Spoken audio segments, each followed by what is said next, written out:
What's up, everybody out there in Facebook and StreamYard land, YouTube land, everywhere land? It's a great night to be talking about Chicago sports podcast, your Monsters of the Madhouse. And we've got a really good friend in the building, Keds, how you doing, buddy? I'm doing great, Trax. Thanks for having me on. Always awesome chopping it up with you, and definitely there's the Bears have given us no shortage of stuff to chop it up about. So here we go. I feel like we're in the chop shop right now, man. Just trying to taking parts off the car, salvaging the car, baby. Man. Yeah, we got a hoopty. We got a hoopty trying to make it look good, put some spinners on it, some little fuzzy dice. It still looks like shit, plays like shit. Man, I don't know how down the road. I don't know how Paul's going to pimp this ride, brother. I don't think he can. I think he's getting pimped and punked right now, personally, man. Jeez, oh Pete, it is. Well, let's break it down really quick, man. We start in the middle and work our way out. Right now, we ain't got nothing on the out. All of our offensive linemen are only interior linemen. That's right. Our bookends, our left tackle and left tackle out. And I mean, it is a sad state of affairs. We can't even get Borum to suit up. It's crazy. So, I mean, but the Chicago Bears must hope the familiar surroundings of Soldier Field will be proven, help them prove to be advantageous for them Sunday, as they will face the New England Patriots without their starting offensive tackles. Left tackle Braxton Jones and right tackle Darnell Wright were ruled out on Friday afternoon after practicing at Hallis. Both are dealing with knee issues, though neither player is expected to be out too long. Well, that's good, but what's bad is, we really need this win. And it's troubling for an offense that has struggled to protect rookie quarterback Caleb Williams, with the Bears now 4-4, just slid two in a row, and having lost their last two games and battling to stay in the NFC fight, man, we're at the bottom. How could Soldier Field factor into that equation Sunday? Well, the home road splits for pass protection have actually been significant, Keds, and I don't know if maybe they call less holding, I don't know how this all translates and works out, but the stats are what they are, liars figure and figures lie. And let's break down some of those figures. So see where they lie. The Bears have allowed 9 sacks and 14 QB hits in 3 games at Soldier Field and the London game against the Jacksonville Jaguars. In 4 road games, the numbers are dramatically worse, Keds. They've been given up 20 sacks and 37 QB hits, as the entire operation has struggled using a silent count. I mean, here's the deal, man. Those are staggering numbers. Those are insane. Even with the 14, in 3 games and the 9 sacks, at home, that's still, that's not good, bro. That's not good. And quite honestly, it could be a lot worse if Caleb wasn't running around like a chicken with his head cut off, bro. Man, he looks so good back there during some of this, and I have to tout the kid because, nobody can accuse him of just running, tucking and running all the time. He tucks and runs, and he'll come back into the pocket and find some sort of leverage in there.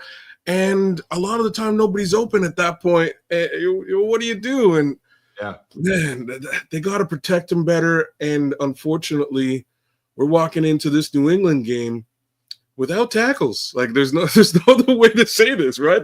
There's no tackles. So we're looking at Matt Pryor, and I will say that he started already earlier in the season at the position, and he played an admirable game. I got to give him some props for that particular, for stepping in.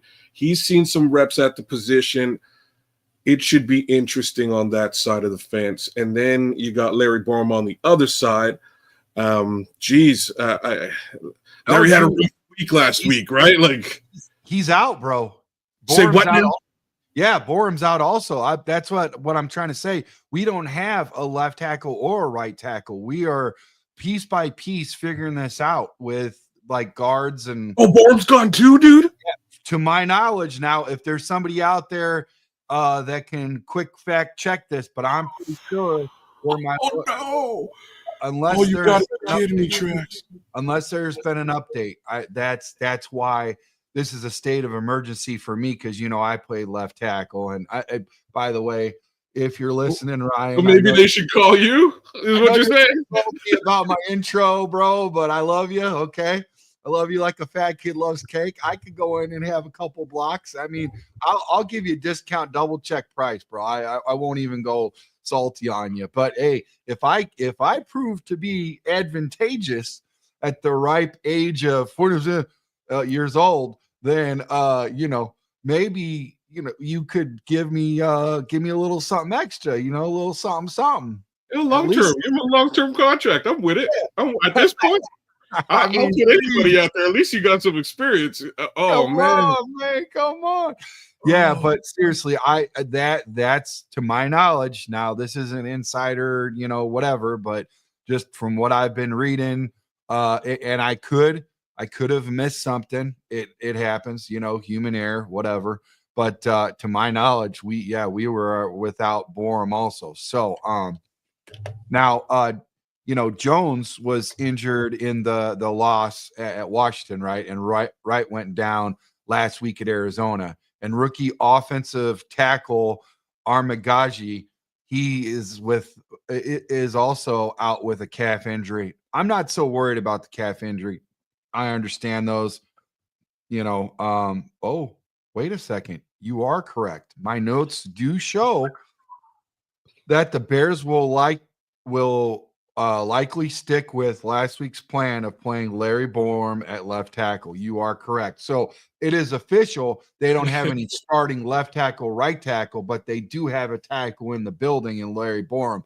I feel better already. So Sorry about that, folks. Sorry. Well, you were going to push me into one of my biggest questions in the world. And I know. Yeah. I know Teven Jenkins is their left guard and has been, he's got a ton of snaps there. But in a situation like what we were just describing, bro, I don't think you'd have any choice other than to put Teven over there and slide. Oh man, who's left? Here's what's interesting. Here we go. It remains to be seen how they will handle Wright's absence. Jake Curran struggled in 17 snaps at right tackle against the Cardinals. The Bears could stick with him or move Matt Pryor from right guard to right tackle and plug Ryan Bates in at right guard. The team announced that Bates will be active to the 53-man roster from injured reserve before the game. So that's very interesting in of itself that now we've got Bates. But I'll be honest with you, bro. When I saw Bates, Keds, he really didn't look that crisp. He looked like he needed, he needed some work, bro. I'll be honest with you.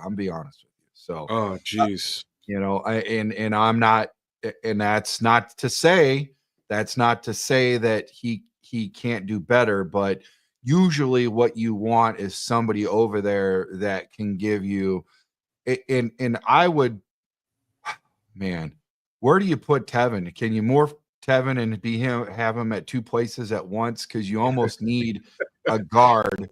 Well, Pryor could help out. If Pryor doesn't hold at right tackle, here's the deal. I need Pryor more at guard than I do at tackle, and here's why. And not that it would stay that way. It could be some musical chairs on the Titanic before this is all over, but what I'm saying is you usually want your guard to, if you have somebody with less reps at tackle, you want a really good seasoned guard right next to that center, because the center's going to be calling the plays, and then it goes from the inside out. So then carrying him and helping him out on the inside would help out. And now, honestly, as much as we want to see 𝐂𝐎𝐒 and our backup tight end from the Chargers, get off, I think there's going to be a lot of stay at home, chip blocks, all these kinds of things in order to create some protection. I'm sorry, but I just, that's where I'm at right now. And I mean, maybe they'll elevate 𝐂𝐒 from being a long snapper to blocking tight end this game. I mean, maybe, because right now. Why not use Mercedes Lewis in that capacity, which I'm assuming they're going to do? I like that. This is one of those things I've been thinking about for a while with Shane. And Shane's famous for 11 and 12 personnel, and I don't see a lot of it. What it do, Bearsky? What's popping, my brother? What's up, Bearsky? What's up, Bruce? Yeah. Breaking news, Bruce. What's up? What's up? But I'd like to see a little bit more of it. But more importantly, I don't know why they get away from utilizing Cole Kmet. And in the games that we've won this season, and you can see it, Cole Kmet's a heavy part of those games. Those are big Cole Kmet games. And as soon as he sort of phased out of the offense, things go sideways. I really hope they can, not just leverage him as a blocking tight end, but then start to use that to break him into the secondary and get a couple passes to the guy. Here's what gets me. You get a dual threat quarterback, and I've seen this before with Lamar, the superstar.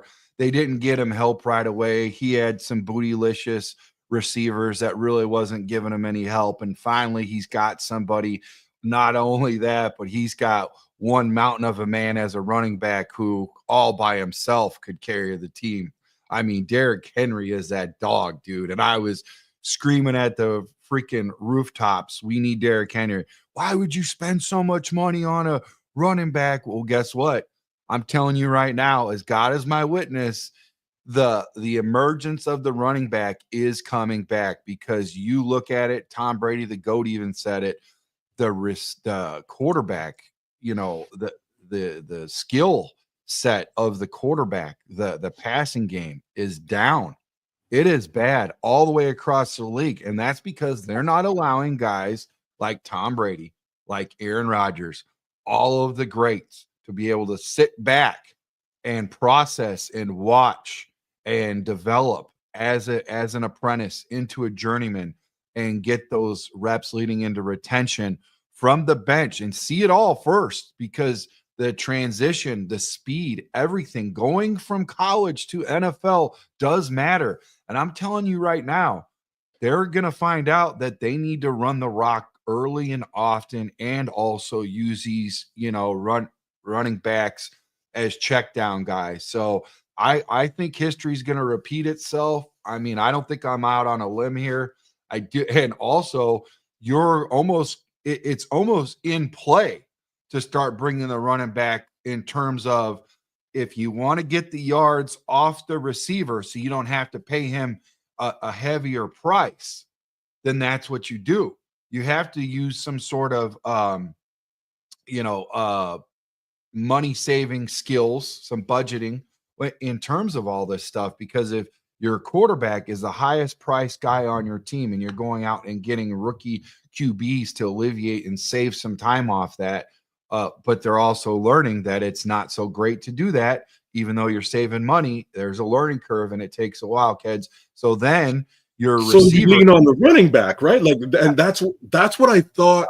That's what I hoped we were getting in DeAndre Swift. And I'm not going to say that we haven't, but I will say that this game we're about to walk into, that's how you win this football game, right? Yes, and that's really what this first 10 games, the lesson to be learned from the first 10 games is run the bloody football, right? Yeah. Like if they had focused heavily on the run, or figured out how to run the football earlier in the season, much less pressure on that rookie quarterback we're talking about. He can sit back, he can relax for a little bit. We can rely on the back. He's getting those extra yards, and that gives him the ability to sort of grow. I was hoping for a Derrick Henry this time around. I was hoping for I was hoping for a Saquon Barkley. These are guys who are on the market. Yes. Dollars and cents are out there. Spend them, right? You're not spending it at the quarterback position right now. You can afford, one man's treasure is another man's treasure. Everybody says don't pay the running back. Fine. But in our situation, you can afford to pay the running back. Pay him. Pay him big money. Get somebody who can actually carry the load for Caleb while he grows into the guy you think he's going to be. Yeah. Hey, quick shout out real quick to Ant Mass, AC Adam, again, Bearsky Films. Thank you guys for all showing out and showing up. I love you guys in the chat. Make sure you hit that like and subscribe button. Y'all know what to do. Leave a real good review for me and my guy Keds coming in at short notice, man. But seriously, yeah, you're totally right, man. You got to lean on them running backs. And guess what? All those people that thought we were as dumb as a chair that we're sitting in, wanting to get Jaquan Barkley and freaking Derrick Henry, look where they're at. They're at the top of the food chain right now, and their teams are looking good. We have a ride or die defense. We could have that potential running back. Not saying that I'm not a Swift guy, but I think Swift would actually be a very good complementary guy in terms of using him with Saquon, using him with Derek. Now, however, I do think Rashawn can punch in the mouth if used correctly. I really do. Now, I can't really say for sure, bro, because we ain't really done it, but I do know he's batting 100 in terms of red zone scoring, and that is, he's the only one in the NFL right now that's doing that. I just wish it was at a higher clip, because I think it's 1 for 1, right? Like it's 1 for 1. That's 100. That's crazy. Oh, no, it might be more than one, but I'm not. Yeah, I'm pretty sure it is. Otherwise, that stat would just be irrelevant. But I mean, it's almost 1 for 1 to your point. But in terms of that, man, it's just, you know, and do we really have to go back to the fact that we try to hand the rock off when we're finally close and you could smell the end zone, hand the rock off to a backup freaking offensive lineman? Oh my God. I mean, that is malpractice. You know what's funny, brother? I'm glad you brought that up. So I want to sort of touch that whole situation, because like you've been watching the games, I've been watching the games. You definitely could smell that coming, right? Like I could smell this particular play coming. Yeah. I'm not mad that that this play came. I'm just mad at like the when. You know what I'm saying? Like that was not the time to call that play. You don't call that play when you're down. Yes. You punch the rocky and you hand it off to Roschon, you punch the rocky. That's what you do. Yeah. When you're winning, you're in the lead. All right, let's get tricky. Let's get cute when we're in the lead. Don't get cute when you're losing. No, yeah, and you're right. And here's the thing too: you want to not get cute with it. You want to, step on the throat, punch them in the jugular, do all the things that you do in order to set a message. You don't just softly, kill them softly, because you'll be killed. And that's what happened. We lost, man. We lost. Don't run it right down there. Run it north, south. They know it's coming. Yeah, we ain't that good to be tricky, man. We ain't that good to be tricky, I mean, here's what's tricky. Here's what's tricky. Doing the little things right. Doing the little things right and just getting back to the fundamentals of football. I like what do you call it? What's his name from he's named the really good coach that's named after the Super Bowl trophy. Oh, Lombardi. Yeah, Lombardi used to say when he come into the Green Bay Packers locker room, he would hold the football up and he would look at all of the studs in there, and just the guys that are green, the greenhorns, the guys that just came out of college. It didn't matter who you were. Lombardi would hold that football and he would say, "This is a football." And that's what we need to freaking do. We need to be like, this is a football. Okay, we've established that. Let's move forward. We're not getting tricky with it, okay? We're not getting tricky with it.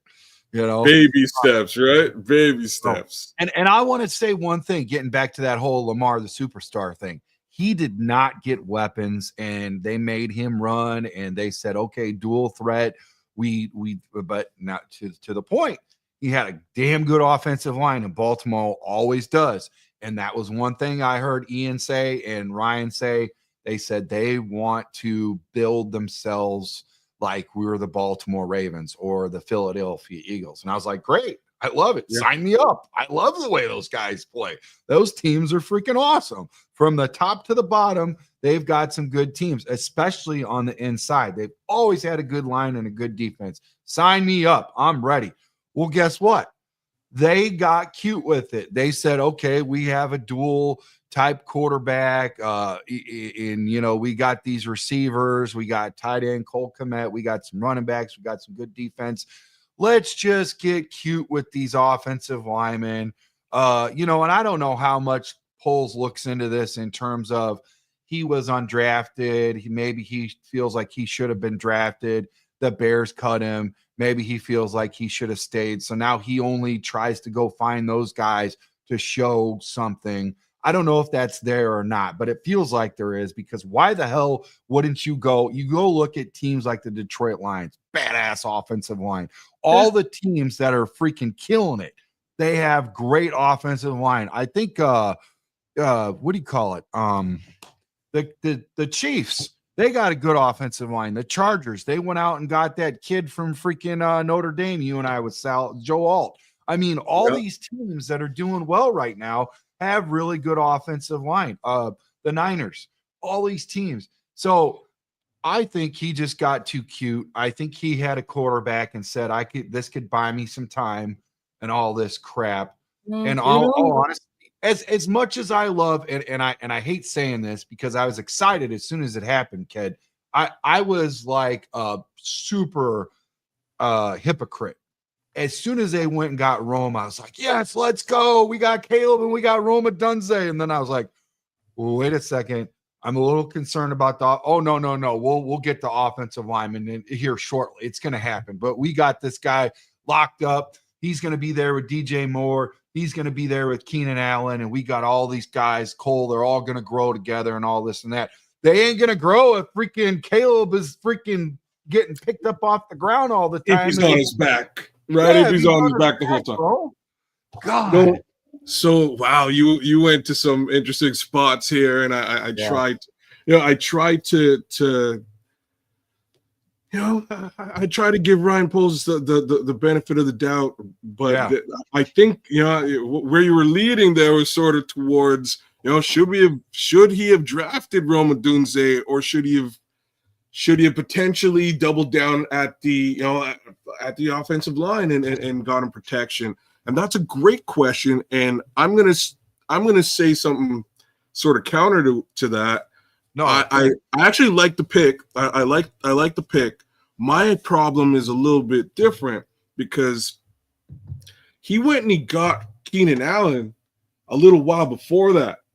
Yes, sir. And that's in free agency. So yeah. The reality is he probably could have went and spent those actual funds. Like that's cold hard cash as opposed to a draft pick that you're saving money on. He could have spent money upgrading the offensive line as opposed to getting a Keenan Allen.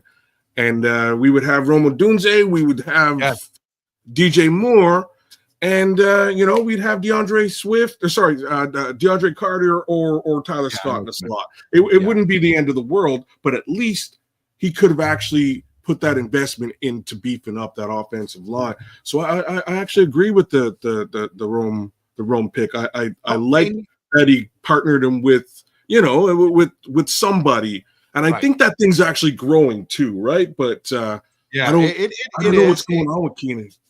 I don't either. I've said it probably about 3 or 4 times on the show. Kids, I'll say it again. When I was growing up, I had a big house. Not a big house, but lots of people in the house. Big house in terms of, brothers. And my mom was like, she had to feed a lot of people. And she's like, okay, there's enough. She'd make big pots of, food.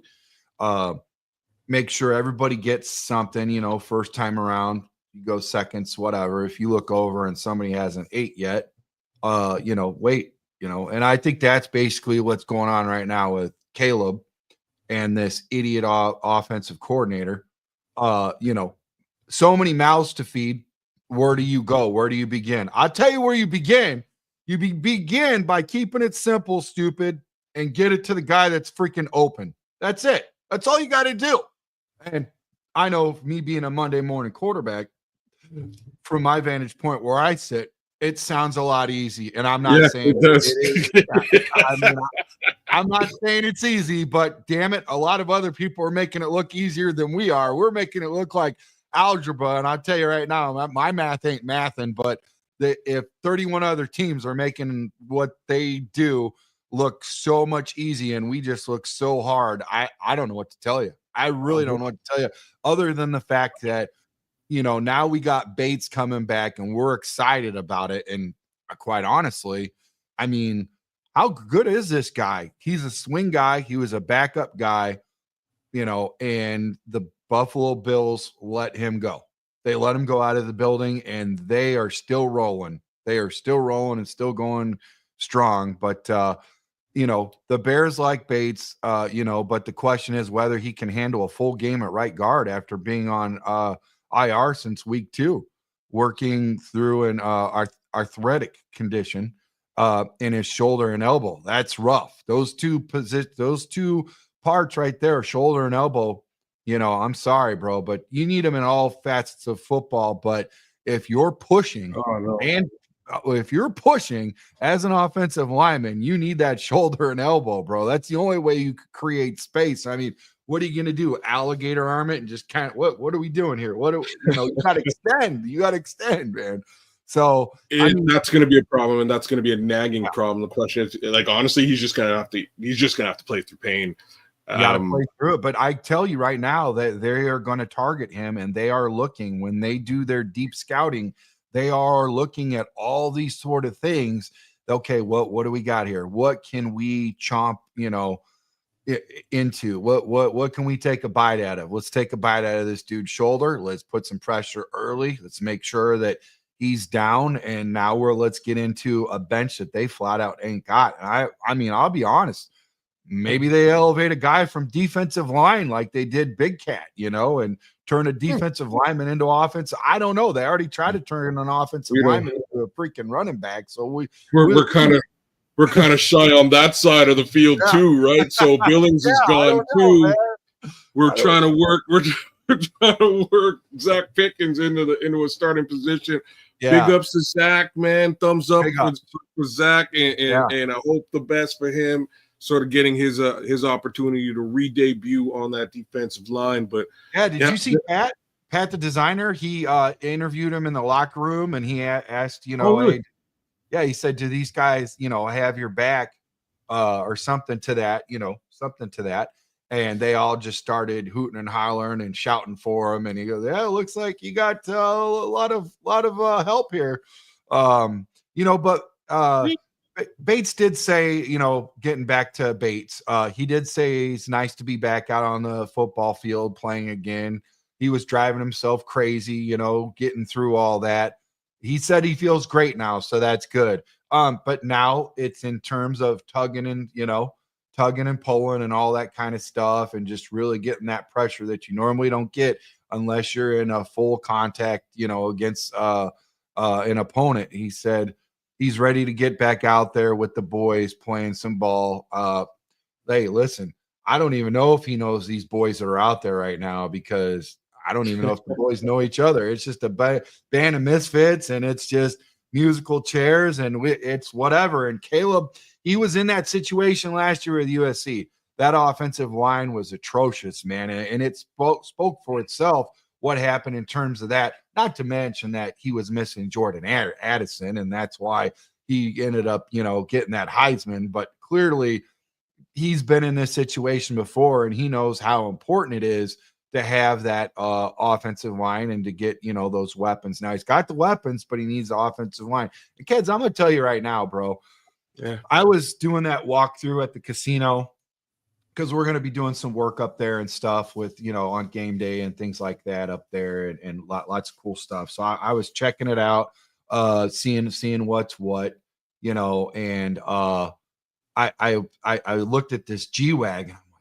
oh man, are they going to do a raffle just for the people that are here at the special, what do you call it? Because the numbers are down, so my odds are better that I might be driving the G-Wagon home. I'm like taking pictures with it and stuff. Or I'm like, do I look better on the passenger side or the driver's side?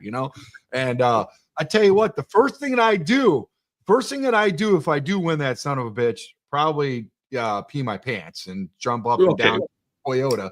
And once that's out of the way, I'm going to go buy myself some insurance for my USAA military insurance. That is something that they didn't do with Caleb. They didn't go out and buy the damn insurance when they got the Maserati in the damn building, man. And I'm telling you right now, it's malpractice, and they're seeing it right now. And we knew it was going to implode. They did sugarcoat it, right? But at the same time, you can't put lipstick on a pig, bro. And it's starting to wear off, and you're seeing exactly what it is for what it was. And here's another point too. I think this is something that you guys touched on your show. By the way, you can find Keds on Nomad Network, man. He's chopping it up, killing it, man, on high levels. And if you're a fantasy football fan, check out the Superflex show as well on the Nomad Network. Appreciate it. Superflex, man. Superflex, the man. Yeah, we got one going on in the morning. Too early for you. Otherwise, I'd love to have you on, man, because you run great point on that. It's like 5 a.m, man. We get all. Damn. Okay, I don't. I'm on the East Coast, which makes it even worse for me, right? But we'll see. You're East Coast? Yeah. Wait a minute. That makes it better for me. That makes it 6 a.m. That's all right. We'll see, man. But Darius and I will be up tomorrow morning. Bright-eyed, bushy. Well, maybe not so bright-eyed, but we'll be up. And we're going to chop it up, get into it, man. I'm excited. I love it. Darius does a great freaking job. Sorry about that. But the dude he's just got a plethora of information. I got my little notes and stuff and all this and that. And then it's just like, boom, he hits the switch. And I'm like, here comes all the color, man. He's got all the color. It's filling in it, you know. And it's good, man. It's fun. And the thing about it is even with fantasy, it's not so much the numbers. I mean, that does help. We get down to it, right? But it's also just football. How guys are doing good. I mean, it doesn't take a rocket scientist to say, I'm freaking starting Ja'Marr Chase every freaking time. Dude, I got 57 points on that guy, man. Right. So I'm in a league with Aldo Gandia, Swifty from the Swift Network. Shout out to you guys. Joey Mandel from the Bar Room. There's a bunch of us in there. Oh, Dr. Mason West, bunch of us are in there. And get on that, brother. Let me in. Well, next season, by all means, we'll definitely put the invite on that and include you. I'm sure there's a couple of spots, but appreciate you, bro. I only need one. Man, I was able to get Joe Burrow and Ja'Marr Chase handcuffed. Bro, this week I didn't even watch the game, and I looked at my phone. I was like, "Holy smokes, 100 points in a game, in a single football game? Crazy!" I gotta look. Oh wow, 57 plus 50. Oh, all right, whatever it is, I'll take all of that. I'll take all of these ones. To your point, though, man. To your point, thank God that Lamar actually has Derrick Henry, because Zay Flowers, he did good. He did good numbers, but in terms of, he got 7 points in fantasy football, that's pedestrian. It ain't nothing special. You can get that from a backup. All you got to do is get a touchdown and 10 yards, and you're past that. So my point to all of that is he finally had run the football, take some pressure off of Lamar and make him not always have to run the damn football. I think, dude, this team, and as bad as their defensive backs are, I mean, hey, look at the Colts back in 2006 when they played our Bears. That's what they ran. Listen, when you had Bob Sanders not in there, that team was 32nd in pass or in rush defense. Pass defense, they were really high because they score really high, and now you have to come back and try to match Peyton's score, and that ain't happening. So they would just send the two guys, and Dwight Freeney and Robert Mattison, they're a little undersized, and just take off, man, and just annihilate, and then because you're always playing it from a deficit, whatever. But in terms of running, they couldn't stop the run. When Bob Sanders comes in there, they went from 32nd to 16. So one guy can make a huge difference. And I'm really hoping that, our guy, in Brisker, I worried more about his health than anything. But if we do get him back and he's healthy, oh my God, talk about a difference, man. Our team has not been right since he's not been gone, and it is showing. I'm telling you right now, man, that guy makes a huge difference, brother. Makes a huge difference. Yeah, man. I didn't really think of the Brisker effect, right? We always talk about the sweat effect, and he's been out. I mean, he's always been he's always out there, and it's been a couple of weeks. These weeks ain't gone so great. Like, let's be honest about it, ain't gone so great.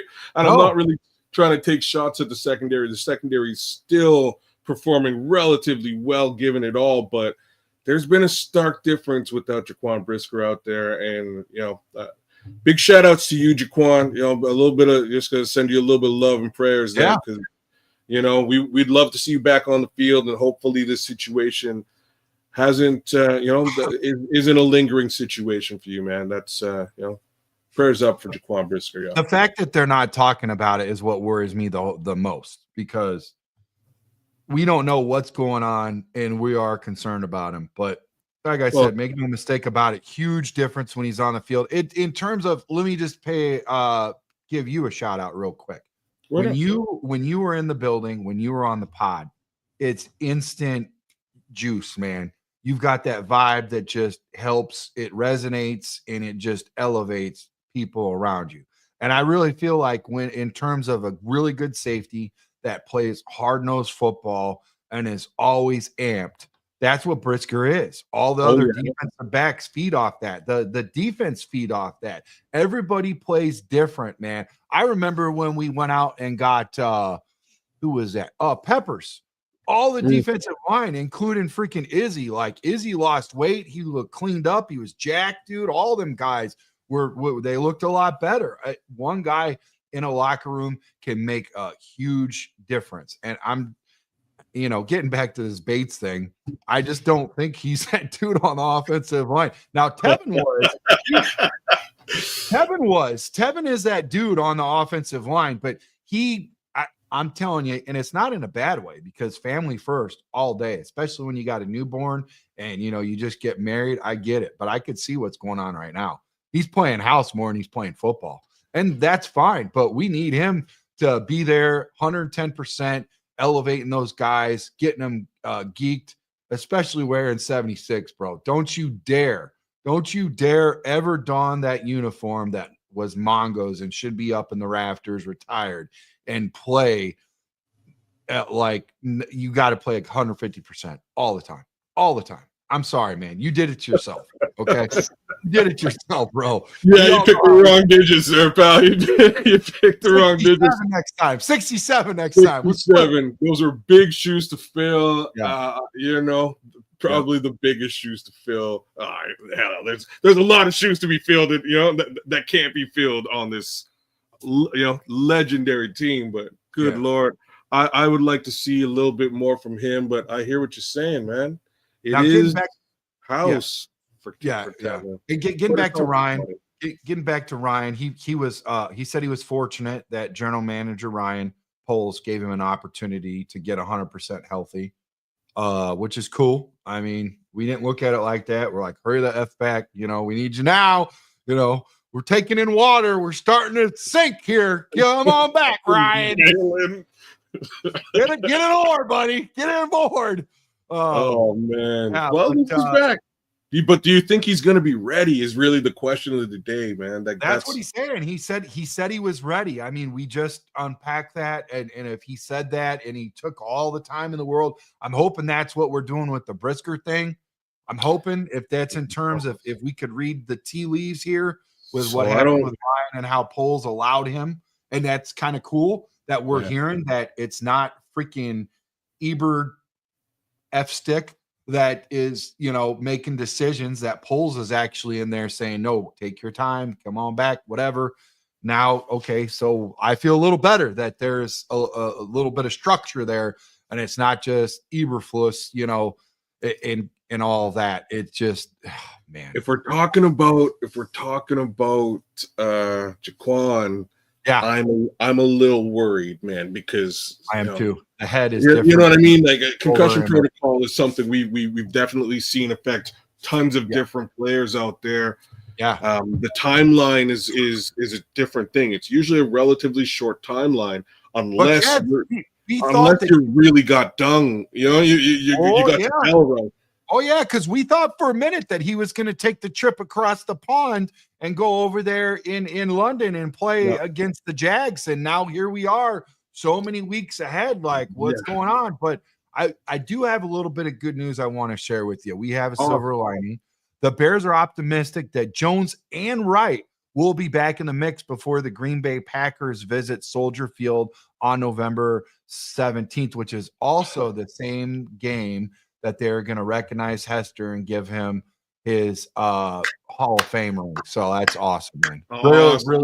Really big day for our offensive line. Really big day for Hester, man. It's going to be a lot of good vibes, and let's just hope that we can take that, ownership back from the Packers.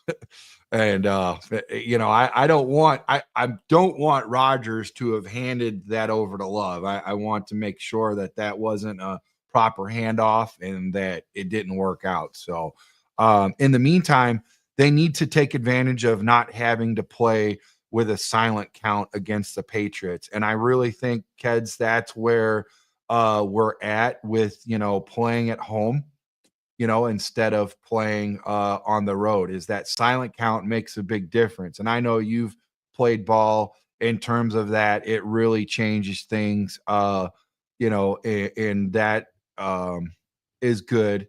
And the fact that we're not traveling, that helps out too.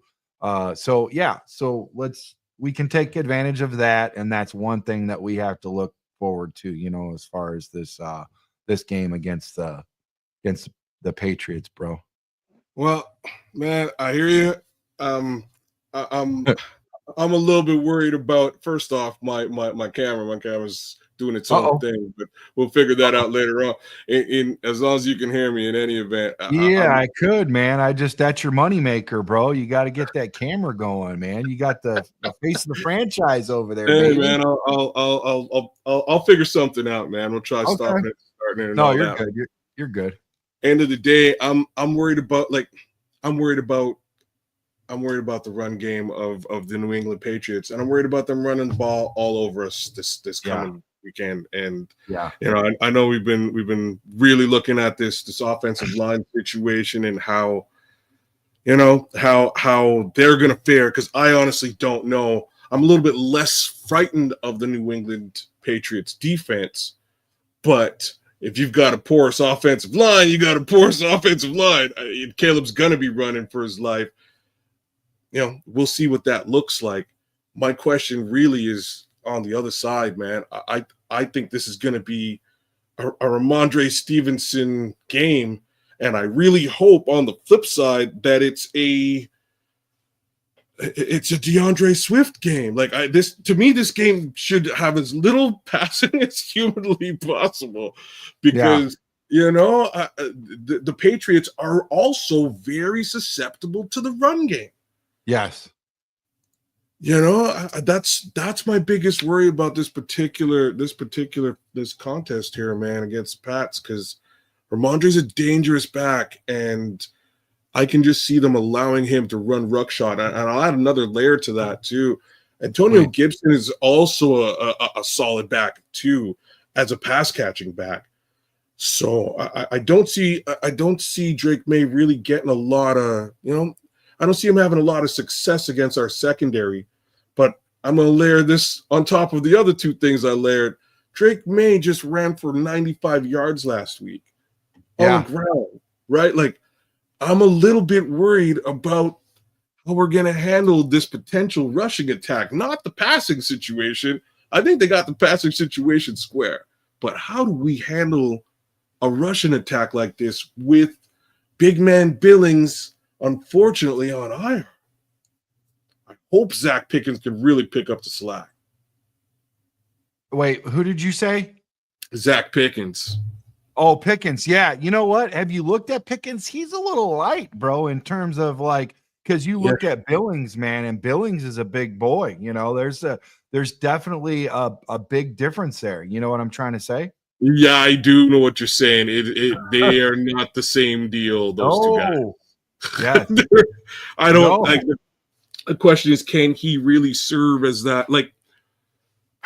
I don't think he can really serve as a Billings replacement. That's, to me, it's more Chris Williams, who I assume is also hurting somewhere, or who's the other one we got? Another guy. What? Are you talking about offensive lineman? D line, other side. Oh, D-line, D-line. Shoot. We got Billings, Chris Williams, chat, Ant Moss. Who's the other D lineman? Like, I know Ant Moss knows. Billings, Chris Williams, Jervon Dexter, Zach Pickens, and there's one more guy, and he's good too. And I'm blanking out on the name. But yeah, because as far as okay, so you got Dexter, right? And Billings. Those are the two that I know that are the two interior D linemen. I mean, you got Pickens there. Are you talking about what's his? Yeah, I know who you're talking about. You think he's really good though? I think that the better run stuffing defenders are that guy who Carlson. Like, it's not Carlson. No, man, it's gonna jump. Coward. Thank you, brother. Darius, respect there's Coward. You know what I mean? I think Coward's a pretty good run stuffing defenseman, defensive lineman. I think that between him and Chris Williams, they're okay, but I believe they both might be hurt. So we're getting thin in a number of areas here. Tracks, right? Like, you know what I mean? Like, we're talking about O-line. We're getting kind of thin on the D-line. At least the edges are we've got edge rushers, but the D-line's a little bit porous. We've touched on the secondary a little bit. Jaquan's out. Things are a little bit, we got some. I guess the only truly healthy group on this team is the linebacker core, which is great. Yeah, that's great. Yeah, and I don't know what's going on with Noel, but I kind of was hoping Sewell would have a bigger, part at this point. Now I don't know what's going to happen with him, but I hope it works out, man. Because I'd like to see that guy play out. But yeah, you said you wanted to touch on some stuff. You said you had something. There we go. First off, got the moneymaker back. There we go. There you go. Yep. Thanks for the franchise, man. He don't hide behind a curtain, man. He's always out there, man, and rightfully so.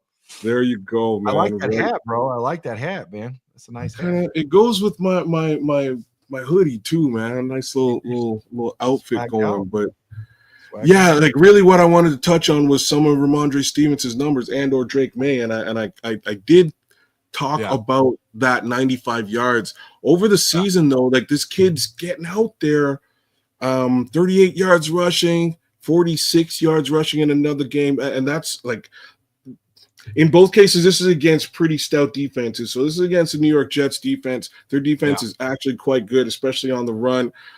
This is against the Houston Texans defense, 36 yards on the rush. Pretty crazy. 95 yards last week against Tennessee, and again, Tennessee isn't a fantastic football team for all intents and purposes, but defensively, for the most part, they're generally pretty good. So that's Drake May. Not extremely worried about the passing situation though. Couple of interceptions here and there. They like to let him. They like to let him throw the ball, man. So he's got last week 41 attempts, 37, 33 attempts in his few games out there with the Patriots as a starter. Mm-hmm. So he will be putting the ball in the sky. If you're a betting man, I would probably put some money on a Drake May interception tomorrow. I can almost guarantee that's going to happen. But I'm worried about that ground game, bro. Like, Stevenson, Mm-hmm. That's I will say this much. The thing about Drake is you have to account for his legs too. He can go off, and I think he will go off, and they need him to go off. In terms of fantasy, I'm not really looking so much at Drake. I'm looking at Henry. I think Henry's going to get the lion's share of the fantasy points there. That's where I'd put my money on.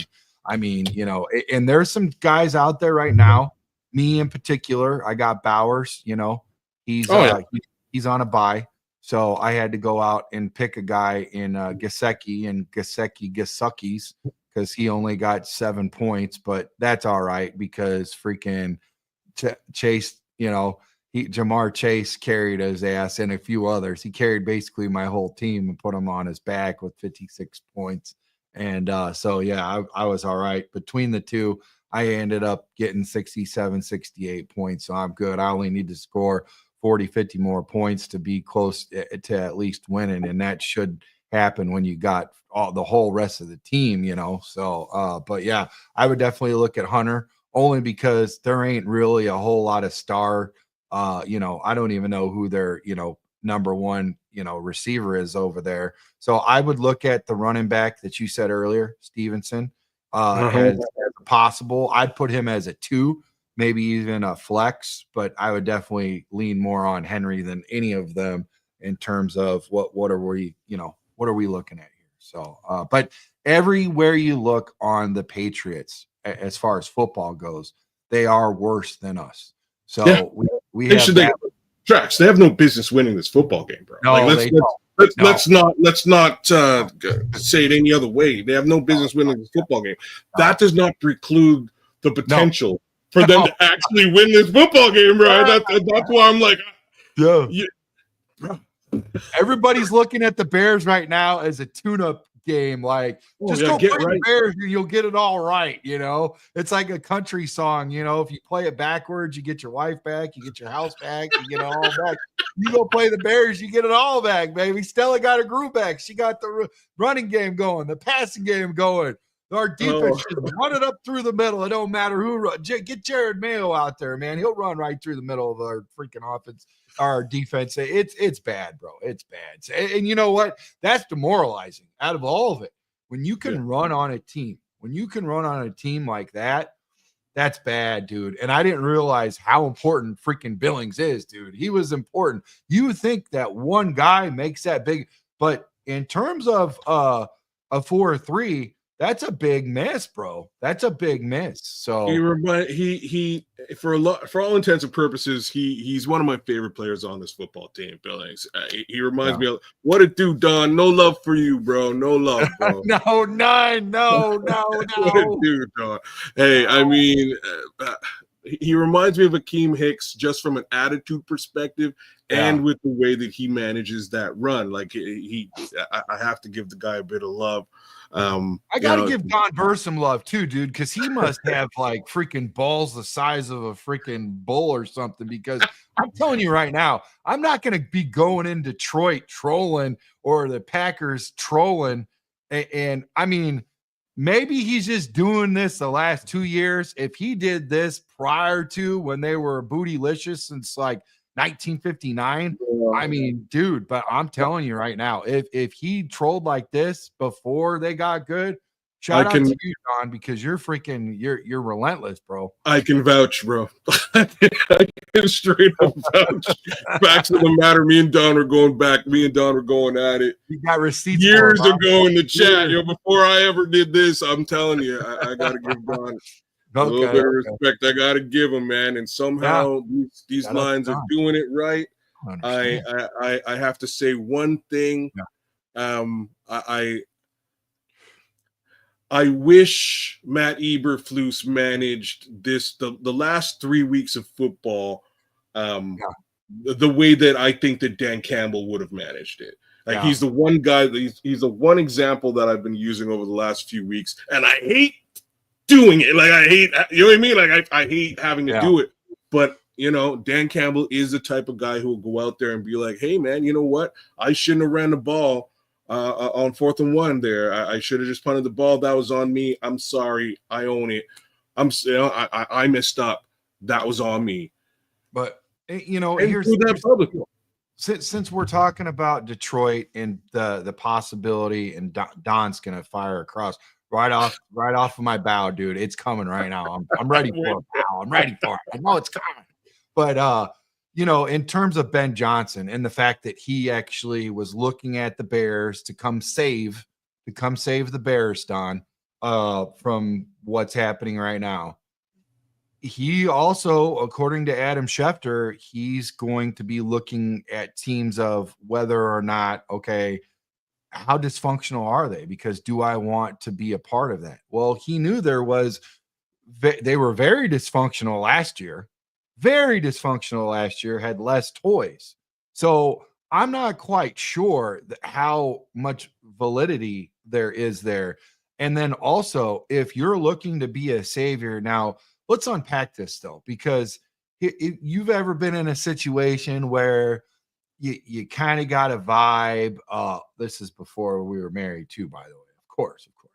And see a really nice Jeep roll up or a really nice car, and you kind of see some long hair and some music, and they got a deep tent. So you just kind of, whatever. And then they roll the window down. You're like, good God. Oh, man. Roll back up. Roll back. And I mean, that's basically what Ben is looking at with the Bears right now, man. I mean, we look good on the outside, but roll the window down, and dear Lord, it's good from far, far from good is what you're saying? Yeah, man. Beer goggles on, bro. So, I mean, but seriously, if you want to play Captain Save-A-Ho, bear goggles. Ben, bear goggles. Yeah, bear goggles. You definitely could. Oh, stop, man. We're trying to be serious here. No, hey, man. I hear you. If you're trying to do the savior thing and you really want to put something on your resume, throw some stank on it, come to Chicago and give us an offense that you gave Detroit, because right now I say that is a lot of your coach, a lot of your GM in terms of getting the right guys and hiring all the right guys and whatever. Not saying that Ben Johnson isn't a mastermind as far as OC goes, but could you imagine if he resurrected us from the dead of like 40 years of like no offense or whatever? Let's be honest, even in 85, our offense was Walter. So there's only a couple of years. Let's not get it twisted, bro. Let's not get it twisted. I know. There's only like a couple of years of offense under, of all people, the Canadian, right? Like imagine that they're just could not come in the building. I don't. Jim Miller had a 13-3. He had a 13-3 season. I mean, he still holds that record right now, 13-3. That's pretty impressive. That's Tressman. He came through, he did the job, and then realized he didn't know how to do the rest of the job, which is strangely what happens in Chicago. What's popping, Telly? Me and Telly went back and forth quite a bit. That's your guy? That's your guy?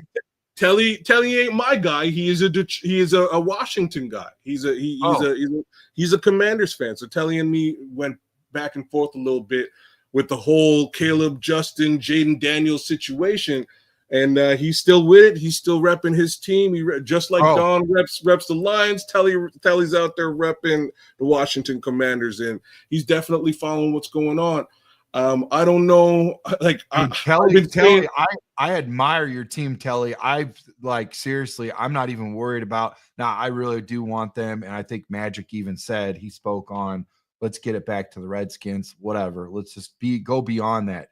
Daniels is that dog, dude. You got a good OC over there. You got a good team. I didn't even know you guys had weapons over there. That team is firing on all cylinders. You should be very proud of what's going on there, man. And this guy, head over heels, man, as far as winning MVP. Promise you right now, take Jaden off that team. God forbid something were to happen, whatever.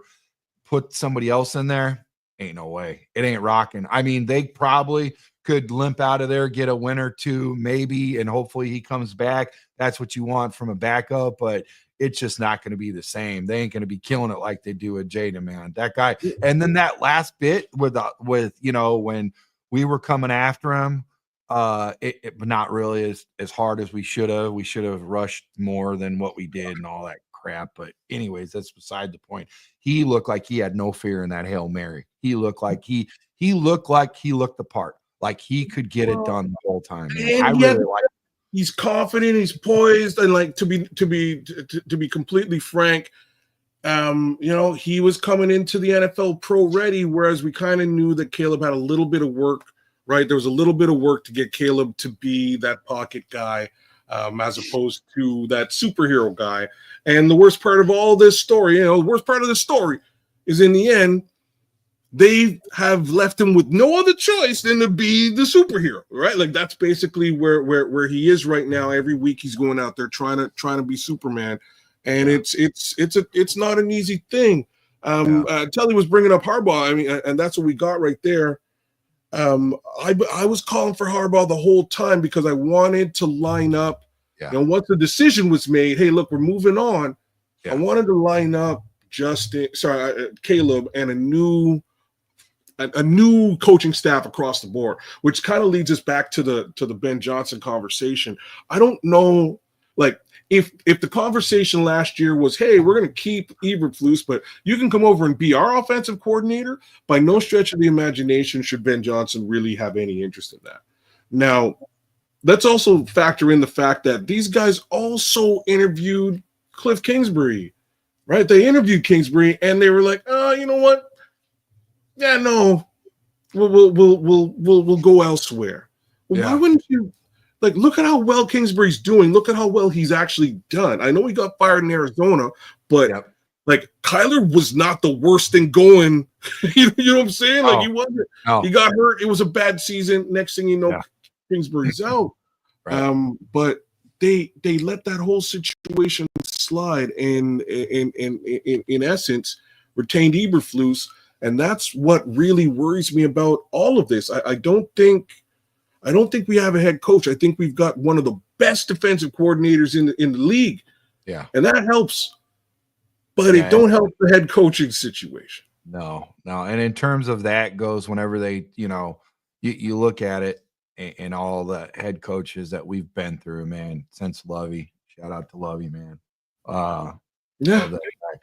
I mean, all the guys that we've went through, it's always offensive mind, defensive mind, offensive mind, defensive mind. So I'm pretty sure that once he gets his walking papers, and I did hear from a really good friend of ours, Cap.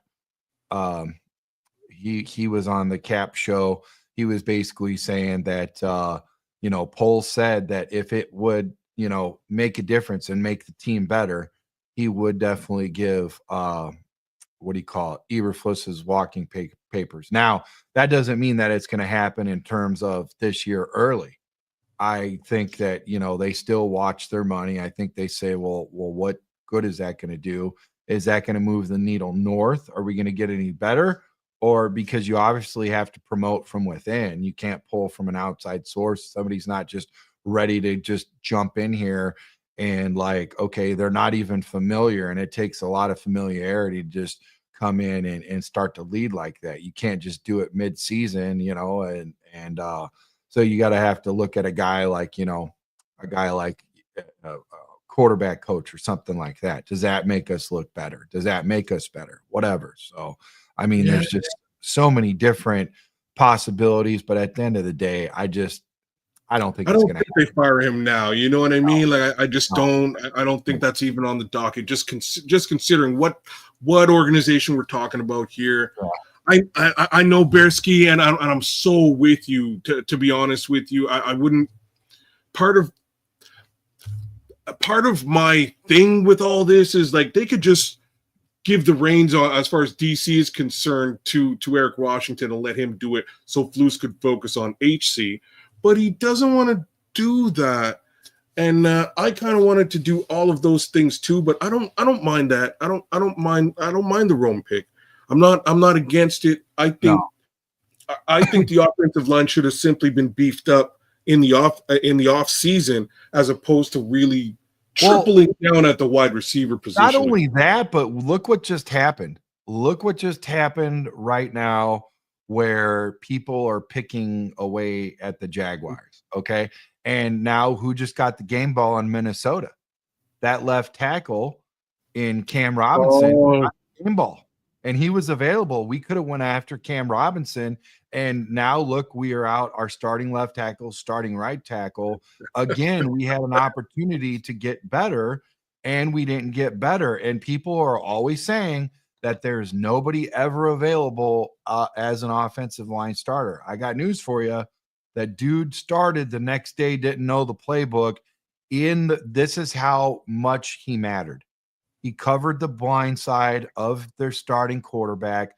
protected him, obviously served up a couple pancakes, because it's very rare that us uglies get the freaking game ball unless you're a guy like Olin Kreutz or somebody like that. Yeah. Man, that was pretty awesome. But it's just one of those things where I told you so. Go out and get that guy, man. I watched him in Jags, and I've even heard on several different spots that would be a guy to go look at. And I also heard from other people, and I ain't going to put him on blast, that to not go out and get him, that he's a shell of himself. He got paid, and now he's just whatever. But telling you, man, at 32, you still got something left. And, it's a good rental player, at least till March is where he's locked up at. And then you look at, can you give us a discount deal? And, can we get a little veteran leadership on that offensive line? Because in terms of our offensive line, they're pretty well damn young, bro. They're pretty well damn young, and it shows, kids. It really does. Yeah, they definitely need a little bit of leadership. You would think that you would. You know what, man? I really miss what's popping, Pat. I really miss Lucas Patrick, and a lot of people have felt different ways about Lucas Patrick, but I felt that last season Lucas Patrick, given the fact that he was hurt all the time, really brought a little bit of veteran leadership to that line, and you had something there. Yeah, you had something there. With I appreciated it, and then he obviously left the team, but he's been playing very well, For I believe the Saints. I think that's where he's at right now. He's playing very well this season, but I don't know. Just about every decision we've made on that offensive line, including letting James Daniels go, it's been questionable at best, man. So I hope that somehow these guys can really step up and fill those voids here this coming game. But everybody can smell what's popping here, man. It's coaching, because let's look at how Bo Nix is doing, and I ain't saying Bo Nix is lighting up the NFL, but he's doing okay, and he's protected. He doesn't have a bunch of he doesn't have a litany of weapons, but he's getting things done. Same thing goes for Drake May. Same thing goes for Jaden, and Jaden's really showing out. I don't know what happened there, but I think there's one other layer we haven't touched on, and that's really Chris Morgan. Not only that, but you look at in terms of offensive line, and Chris Morgan, as far as coaching goes, we don't really know what's going on with him in terms of his actually coaching the players, right? Yeah. The players, I've heard from a couple of the vets, that have moved on from the game, but know that position pretty well. And they say that good players can outplay bad coaching, because they're the ones that execute on the field. So they don't leave that up for, as an excuse, whatever. Does it make a difference? Yeah, it does. It can elevate. It can bring something out of you. But in terms of like being a really good player, you always carry that regardless. I don't think MJ, Michael Jordan, I don't think he needed any sort of coach. He just made other coaches look good. Tevin has that dog in him. We've all seen it. There are guys that can get, and play better. And I will say this, though, from everybody that I've heard that is around the game, from everybody that is close inside the building and knows the offensive line pretty damn well, we actually run the ball. Our pass blocking is something that is not good, but our run blocking is actually pretty good. And in terms of what is disgusting is we don't use it enough. We don't draw up enough plays to run, and we're all screaming and saying that. We've got the running backs. We've got the offensive. They're maulers, man. Every single one of these guys I talk to, run the ball. Quit trying to throw it. Quit trying to have a rookie throw the ball 52 times. Quit trying to have a rookie throw the ball 40 times. And not even freaking Cole Kmet might as well have not even taken that road trips, because they literally forgot as soon as they made him be a long snapper, they forgot he was actually a catching tight end, man. I mean, to not give him the ball. ridiculous. Well, how do you go from being the special teams player of the week to not seeing the football for 2? Is it 3 weeks now? It's at least 2 weeks he hasn't received the pass. Yeah, that's crazy. Like crazy. I agree. I don't. Even a screen pass to the tight end. I mean, he could definitely. Oh, don't get him started with that now. Like I'm getting tired with the screen to DJ. To be honest, as soon as that screen to DJ went out there last week, I was like, I know this game is going nowhere. Yeah. We need DJ more. We need Caleb to connect with DJ on those deep balls. But we got to get back to the run. With the run has to set up the pass. It sets up the play action. It makes those safeties bite, on something that's not there, and then we can go deep. But you don't go deep first, and that's where we've got it ass backwards. We need to pound that rock, man. We've got to pound the rock, and we have to hit them and punch them in the mouth early and often. And you don't bench or you don't cut loose. You don't fire your fullback and then make a backup offensive lineman your fullback where he could be in short yardage situation and run it into the end zone. Like that's the funniest part about it is that if that was really a play on the play sheet that week, you probably wouldn't have got rid of Kari Blasingame, right? You keep Kari and you get him to run the rock. Yeah, this guy's not used to running the rock. What the hell? Yeah. I don't know, man. That whole play call throws me for a loop. I don't know why they did it, but again, I could smell it coming at some point. It was going to happen. Yeah. Timing is everything, as they say. Timing is everything, man. We finally got it in the end zone. Let's punch it in.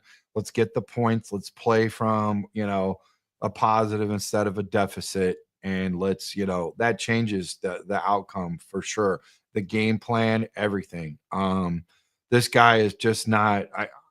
I'm not impressed at all with our OC at all, man. I'm not. Yeah, Shane Waldron's leaving much to be desired, and shout out to Luke Getzey, who's out there riding the pine somewhere now. Yeah. That was kind of to be expected. It's and rest in peace to my good friend Carlos Cortez. I gotta give Carlos a big shout out. My boy's a major Raiders fan, and he passed away in the middle of all this, and it's sad to say, but I was like, bro, I don't know. You guys picked up Luke Getzey. It ain't gonna look good. It's not gonna look good. Things ain't gonna look good. No. Here we are with them, and things ain't looking so great in Chicago either. And that's really disheartening. But I will say, by way of running the rock, they did actually just pick up Darrynton Evans again. Folks out there may not be excited about it. I'm kind of excited about it.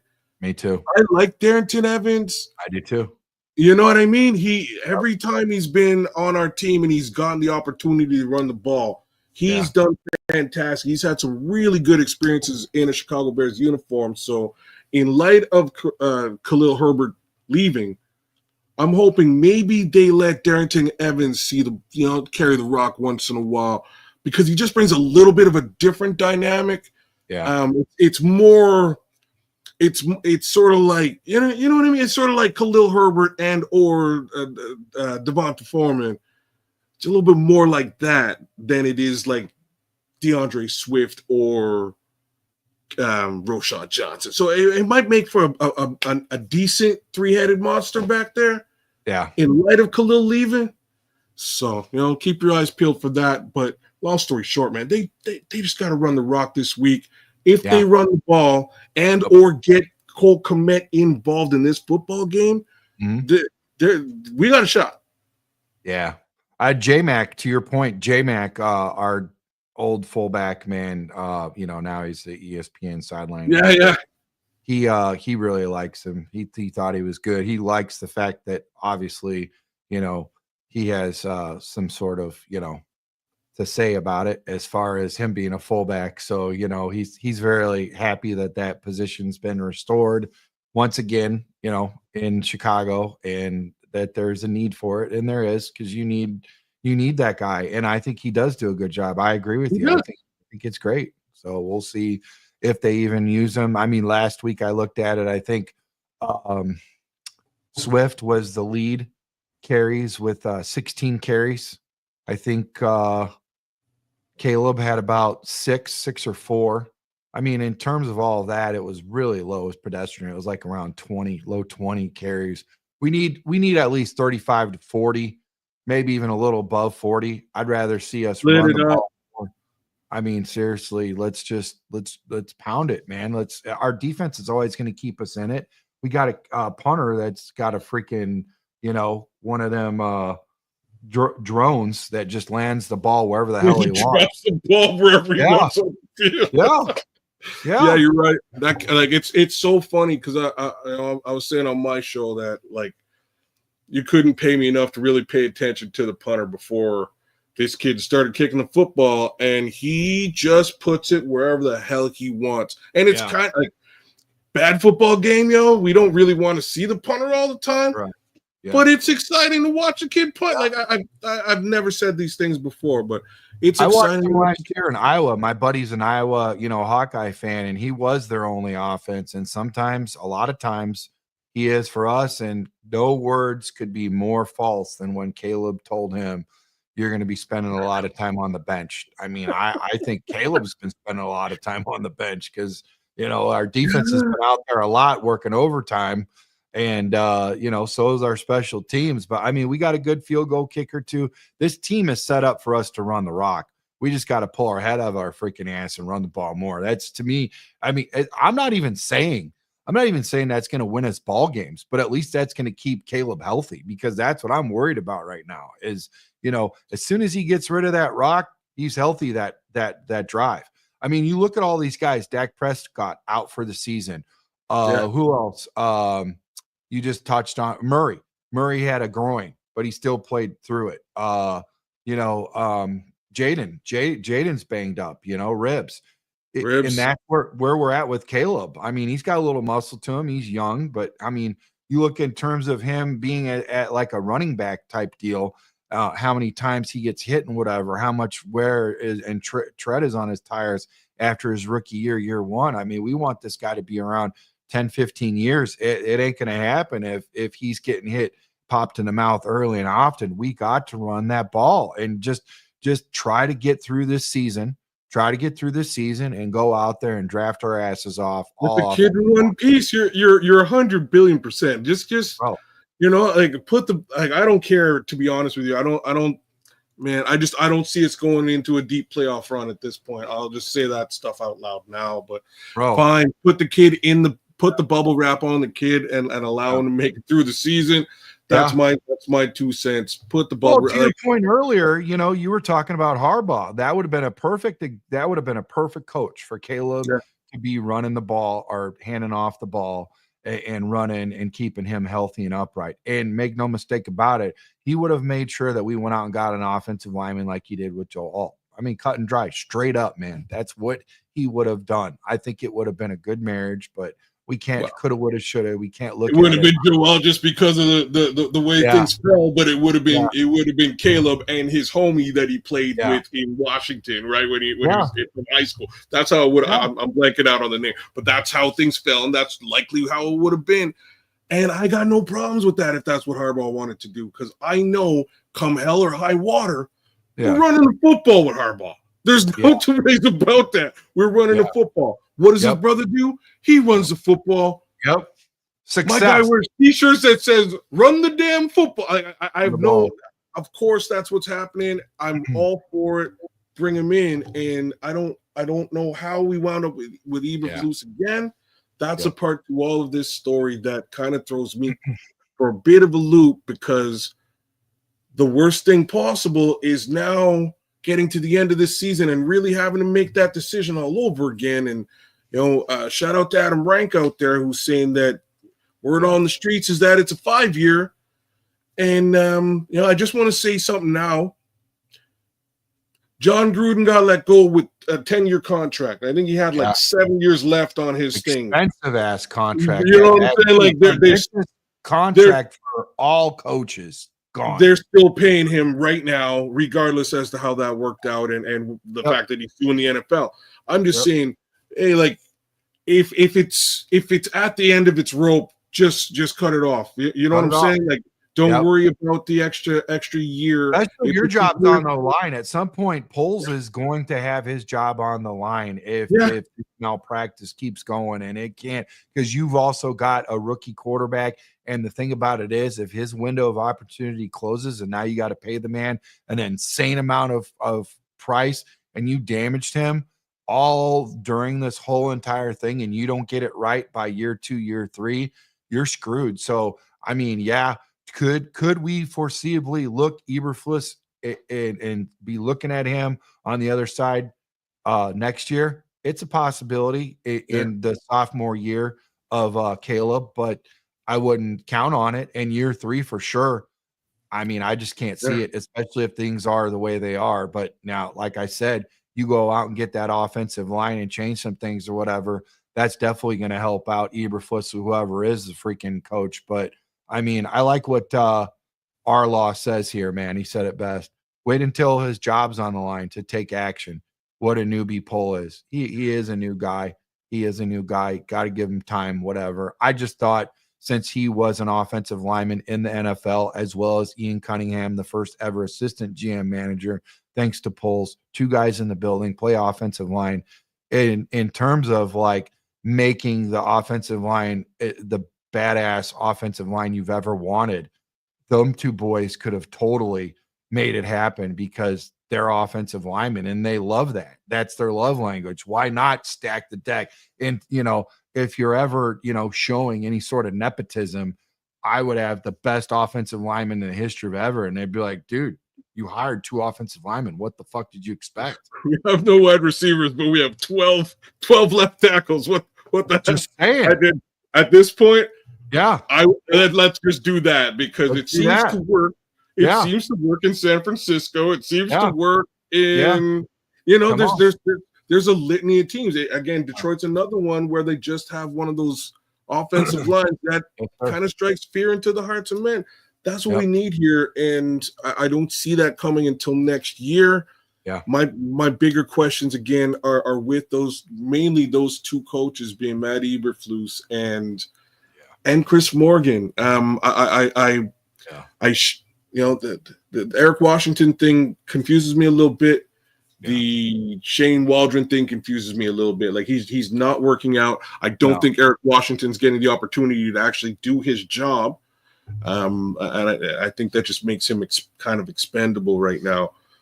But it's for me, it's Chris. It's Chris Morgan, that offensive line, and the fact that he's also the run game coordinator. That worries me, man, because they're not running the ball, and the offensive line is porous. Well, I'll tell you what, who is not expendable, man. Who's not expendable is the guys in the chat, because you guys have been killing it on a high level. We got over 100 in the chat. Man, you guys are just killing it on all levels. Tomorrow, I want you guys to come check us out.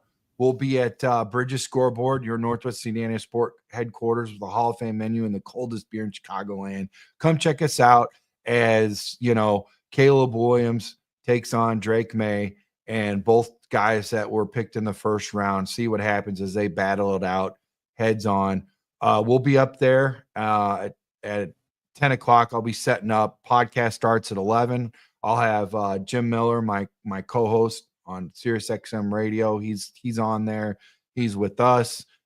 Great guy, man. He calls the entire game, calls it like he sees it, in the trenches, all the way out to the field, tells you what's good, what's not. And, then we'll have Wendell Davis. We'll have Wendell Davis up there, receiver, tough as nails, man, battled knee injuries, knee surgeries, really tough man, really nice man, be really cool. They're both going to be signing autographs, taking pictures. They're giving away everything that's not nailed down to the freaking floor. You've got a 55-inch television, all kinds of stuff, man, 50/50s. I mean, you name it, man. Cool stuff. We're going to have some trivia. I'm going to ask you guys some in-game trivia questions. We're going to keep it simple, basically give you guys a chance to get some pictured autographs and stuff like that from all the guys that have been there from last year and that we've brought in and this year also and years past. So really good time to check it out. Call 219-924-2206 and 121 North Griffith Boulevard in Griffith, Indiana, just right on the border. Call them, make sure you reserve your table, and come hang out, check out the good show with us, man. They got great food, great wings, great burgers. There ain't nothing there that ain't great, including yours truly, man. So yeah, let's give it up, man. What do you got going on, Keds? What do you got going on for the Bears game, brother? Hey, man. So we've got our Bears Watch show. Come join us at the Nomad Network by all means. If you're not rocking with Trax and his folks, right? By all means, come check us out on YouTube. Take a look at the Nomad Network. We'll be doing our Bears Watch there. Likely a little bit of post game there as well, and then Superflex every Tuesday at 7. What is it? 7 Eastern, 6 Central, I believe. Yeah, by all means, come check us out if you're a fantasy football guy. If not, by all means, you'll catch us on Twitch, YouTube. It's also on X streaming. Same token, by all means, take a look and watch the football game with us tomorrow if you're not rolling with my guy Trax. Yeah, Bearsky said he's not going to be able to watch it. He'll be at work for the game. Hopefully you can turn on the radio, man, and listen to that, or your phone and just kind of rock that. And but Darius will be with me in the morning. We're going to be getting up really early before the Roosters crow. We'll be up at 5 o'clock Central Time, 6 o'clock his time over there in Atlanta. And we're just basically going to be unpacking all of fantasy and some bets and stuff and underdog fantasy and all that. So we'll be, come check us out in the morning as we unpack that and get that kicking off. So that'll be a really fun time, man. Darius is great, man. He brings a lot of Darius. Yeah, shout out Darius. I just, I unpack stuff and then he just brings so much color, man. It's a good time, man. You guys really, there's a lot there. But to be honest, I do horrible in fantasy football. Jamar makes me look like a superstar, Chase. And man, I'm horrible. I do horrible. I donate money every freaking year. So just remember. Yeah. At least you're honest about it. It's all about the love, right? It's all about the love. Man, I'll tell you who to start and who to bench. My brother always tells me, start your bench and bench your starters. That's what you need to do, Trent. And I tell you what, man, he's right. He's right. But this week, I think I got it. But who knows? You might be talking to me Sunday night. I'm up against the ropes, and I end up freaking loses when freaking Chase had the best game of his entire life, and quite possibly the best that I think on Clinton Portis. Clinton Portis was the last guy that had 56 points in fantasy. That was a while ago. That was a long time ago, bro. So that's an old name right there. That was Clinton Portis running back Cleveland Browns? Redskins. Yeah. Redskins. Yeah, you're right. You might have been on another team. You might have played Browns too, but I know. I'm thinking, who's there's one kid. Is he Browns fan? Well, there's one kid who had who's on the Madden cover, and it was just like Madden curse. And he played for one season, crushed it, got on the Madden cover, and Chris Johnson. No, Peyton Hillis. Peyton Hillis. That's the guy. Yeah. Things didn't work out well for Peyton Hillis after that one season, right? It was just a one-season situation. But yeah, definitely, man, the Madden curse. We got a crazy football game to pay attention to tomorrow. Shout out to all the folks out there in the chat. Thanks for representing with us. Got to give you guys a whole bunch of love for sure.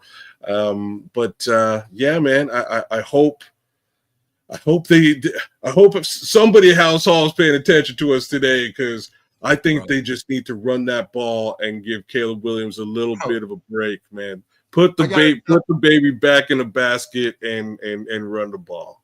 So I got tired of waiting, and I called George the other day, and George was like, "Hello," and I'm like, "Whoa, bro, you having a good day?" And I'm thinking to myself, he's probably not having a good day because things have been really tough over there, man. Things are not looking good. He's probably not really happy right now, and he's probably be getting a lot of shit. So, but I read somewhere that, and I like, don't, Quote me if you want to, but I didn't write it. I read somewhere that Virginia sent a 3-word message to Matt Eberflus this week, and the message was, "Be careful, Matt." So I hope that's a lie. I hope I'm making up stories, but that's what I read this week. There's all kinds of Bears. The 3 words I would have gave him was pack your bags. Pack your bags. Go Greyhound, fool. Or mama's pissed off. I would also accept that. What are you doing? I spent all this money on my offense, and look at you, you bum. You know what? You know what goes to Judah Tribe, to be honest with you? Fine. Right now, I'm fine with it. Put the baby wrap on, put the bubble wrap on, and let's just make it through this season with the guy in one piece. Honestly, that's all Judah's got, though, dude. That's his go-to. So, when he gets, I know. Baby, what does he say after that? I mean, we'll see what happens to Bagent, because I'm just saying he's one and done. After that, Bagent's in. Now he's done. Just tap out, Judah. We don't need you no more. No, it's not even a change of heart. It's not even a change of heart. I just don't. This season's finished. In my opinion. I hate to say stuff like that. I don't see much positive coming out of this season unless suddenly, as of Sunday, they figure it all out. Yeah. If they figure it all out Sunday and that's just a consistent thing moving forward for the rest of the season, awesome. But this guy has got ADD or 1, 2, 3, 4, 5. He's spamming us about Bagent, bro. We got he really likes. Yeah, Bagent. He likes him. Bagent sexual. No, but seriously. So getting back to my annoying call that I freaking had, George. Darius, respect, bro. All right, I'm sorry I said it. I feel bad for saying it out loud. But I don't. Somebody walked me off the ledge. I don't know how they get to the promised land from here. Chat, can I please get my conversation out about George McCaskey? I mean, how many people call the freaking owner of the Bears? Can I get this out? I think it's probably worth talking about. George, seriously, George. So I called George, and George was in a really bad mood. He's like, "Who is this?" And I'm like, whoa. And, and I told him, I explained to him the reason why I'm calling is because, somebody said on a podcast for the Bears, that works for the Bears, that they were going to be honoring Devin Hester, Hall of Fame ring, all that stuff, the whole 9, and I'm like, no.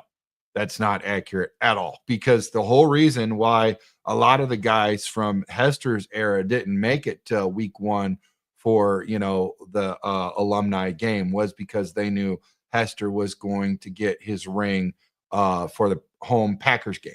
So, which is great. Makes sense. Plus, you can't get them in this week because they're honoring the vets. So anyone that's in a combat vet, including myself, thank you for your service. We appreciate you. This is your game. Every game's your game, but this is especially where they take the time to, to make sure you guys shine and show you and recognize you and all that stuff. So they couldn't do it during this game because it's for the vets. So it doesn't make sense at all, because that is a lengthy, portion of when they do that. And why am I holding this microphone? But yeah. So anyways, I asked him and he goes, "What's your name? What's your number?" "Okay, I'll get back to you." And the phone hasn't rang. So, but he was not happy, dude. He's not a happy man. For all those that think that he's over there just smiling and grinning and oblivious, if that was any indication, that little phone call, that dude is not happy. He's restless. So let's see what happens, man. Let's see what happens. 4-4. This is a must-win game, right, Keds? You have to win. If you don't win this, is there another game out there that is as winnable as is the Patriots? I mean, we said that last week with Arizona, but I've also been hearing from a lot of people that, including Darius will back me up. I'm pretty sure that he said this when we had him on our show. He's sneaky good. Or not, Darius isn't sneaky good. We know he's good. Arizona is sneaky good. and they actually are a lot better than what their record shows. And let's see what happens with them, especially if Marvin starts to cook. I mean, it could be a whole different looking team. And now that they got their best pass rusher back, anything could happen. But I mean, I'm not trying to make them look out to be fantastic. I'm just saying, in terms of a football team, they look a lot better than the Patriots do. So, well, part of the big problem with that is just that, us losing to them and also losing to Washington when it comes down, to the wild card conversation, yeah, we kind of have to beat them by record because they already have the one win against us. And I'm not going to sit here and say that they're world beaters, but good Lord, they sure beat us. So, we got to get 2 extra wins on them and Washington in order to get that wild card situation. And it's tough, Darius. You know what, Darius? One of these days I got to get, if you're a fancy guy, I got to get you on my show. We'll chop it up, and you can tell me why the season's not finished, because I need somebody needs to tell me how we get to the promised land, man. Because I think brings up a good point. We always try to give these guys plenty of shout out, because without the chat, there is no show, man. We really appreciate you guys taking the time, spending with us. I know as far as on Nomad, same way goes across the table for me, that Keds believes in this. Bearski brings up a good point that Cleet Campbell on our show last night brought up. 11% chance to make the playoffs if we win. If we lose, we drop down to 4%. We're basically at the point of no return anyways with 11%, but liars figure and figures lie. So at some point those numbers don't add up, because we've always seen something different, but that there is a baseline there. So we'll look at that. We'll see and revisit that. At the end of the day, we just need to win, baby, because we're about ready to get into that point where I'm going to sit across from Keds and ask him what he thinks the score is going to be. And I'm going to tell you right now, I flat out stunk last week because I thought we were going to win by like 11 points or 10, 11 points, something like that, So my guess for last week was Bears 17, Arizona 24. It was 9-29, right? So it was I wasn't that far off, but no, you did good, bro. You did good. I wasn't that far off, but I had a feeling that was what the situation was going to be. Yeah. This here is going to be a low scoring game. Yeah. As stated, if we run the ball and we can find Cole Kmet, Bears can win this football game. At Moss, like you're right around where I am there. Yeah, I'm saying Bears 17. Bears 17. New England Patriots 13. That's what I'm saying. Okay. That's my guess. I think this is a low scoring affair. I don't think much happens other than maybe a Cole Kmet score, a field goal, or maybe 2 field, maybe 20, 2 field goals for let's go 2013 Bears. 2013 Bears. That's actually what I was going to come up with. So I'll just say 2014 to be a little different than you. Okay. Yeah, I was going to do 2013. I thought we were going to keep the field goal kickers busy like we did when we only had 3 field goals the whole freaking game. Unbelievable. Shout out Carlos Santos out there, right? Like if you're a fantasy guy and you need a kicker, We actually, about a little over a month ago, we had him up at Bridges Scoreboard. Really nice man, dude. Really good. Oh, really? Yeah, Brazilian. Really good guy. I mean, he just wanted to just pour all into the fans. He actually asked my guy who helps me set up with the electronics and stuff and run cords and stuff, and Eric. And Eric's a huge Iowa fan, and he actually had a shirt that was for the punter, but he goes, "You sure want me to sign this?" He goes, "Yeah, that's all I got." And I'm like, and he was like, "Well, I could give it to him and then get it back to you after he signs it."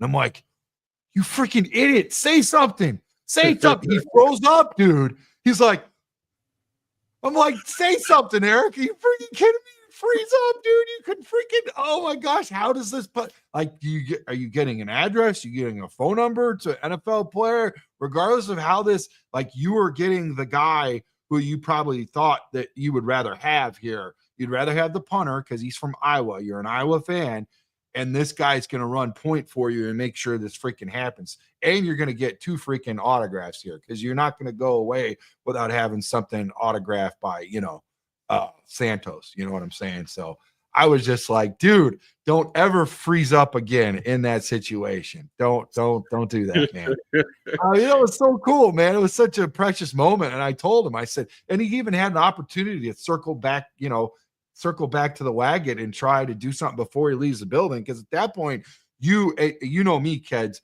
You say knock on doors, I knock doors down. That's how this shit happens. That's how I'm real. That's how I get these guys in the building. That's how we had Brian Urlacher on last week, and then Jerry Azuma after that. You don't knock on doors, you knock them the fuck down. And these guys appreciate that, except for George. Don't call George when it's a bad season. Hey, lessons learned, and it's a long season, so Georgie may be calling you 1 or more times throughout the season. Don't be upset about it. It's funny. My boy golfs with Cairo Santos. So Cairo has a place in Florida in the off season, and basically the place itself is right off of a golf resort. Right, like it's kind of how Florida is. So they play golf all the time, and my guy calls me up. He's like, "Keds, I know how big a Bears fan you are. I'm like, you'll never guess who I'm golfing with today." I'm like, "Who are you golfing with?" And this was early into Cairo Santos' career, and he'd missed a couple of kicks, man. I gotta say, man. So like, I'm golfing with Cairo Santos. I was like, man, you tell Cairo Santos, you need to nail them kicks. And I should have really said, hey, bro, like, let me send you a jersey and get Cairo Santos to sign my bloody jersey. Real, bro. But I was having Cody Parkey hangover at the time. Yeah. So shout out to you, Cairo Santos. You've been killing it with the kicks as per late. Quite frankly, you're the only reason we've had numbers on the board these last 2 football games. So again, big shout outs to him. And hopefully he's not the only reason we put numbers on the board there this coming weekend. So no, yeah, for sure. You're right. And if he does, man, he's definitely well worth his contract already, right? I mean, the only points you take him away, we got a goose egg. We got no points, right? So he kept us in the game in Washington. He truly did. Like, Caleb did some great things when the game started to come back to him, but Cairo Santos was steady 80 all football game long, man. So again, big shout outs to that kicker, shout outs to the punter. You know what I mean? Special teams wasn't my favorite part of watching football, but you got to give the respect where respect is due, and those guys are really keeping us in a lot of these games. Bro, when I was stationed over in Texas before we went to the Middle East, there was this place. It's called I forgot the name of the place, but they had Nickel Shinerbach, and Shinerbach is a Texas beer, and it was nickel drafts all night. You pay to cover, but once you got in the door, it was nickel, plastic cups. Bro. And they had the Buffalo Bills versus the Jets, and that freaking game, I paid $40 for a guy to cover my security, safety security watch, and he covered for me, right? I paid $40, and then I think there was like a buffet, dude. These cats did it right. There was like we're throwing like footballs through like these targets and stuff. They had all different kinds of things to play, and then they had the beer that was just flowing, nickel drafts, right? And off air, I'll tell you how that night ended. But I guarantee you, likely an absolute shit show. Let's just say the story about George is like G-rated compared to the end of the. So, but yeah, dude, the end of the score, the end of the game, the score was 9-6, bro. I watched freaking 5 field goals. 5 field goals. That whole freaking Monday Night Football. That does sound like an old school Jets versus Bills game, to be honest. I paid freaking $40 for that shit in a freaking sack of nickels, you know. But at least, but nickel draft, man. It could be worse. Dude, it sounds like you have to take a trip across the pond from freaking Canada to go for nickel drafts down in Texas, bro. Like, we got some real good beer. I'm not going to Texas for beer. I'm just saying our beer over here is a little bit it's a little bit stiff, man. I have to say, our beer is a little bit stiff. That Molson is good stuff if you can get it out there. Sleeman's, you guys, like I've seen some out in Florida. They got Sleeman's, they got Molson out there. It's some good Canadian beer out there, man. Labatt, good beer, bro. But at this point in life, I'm much more of a whiskey rum guy. I try to dodge it, but even then, it is what it is, bro. We got a game, bro.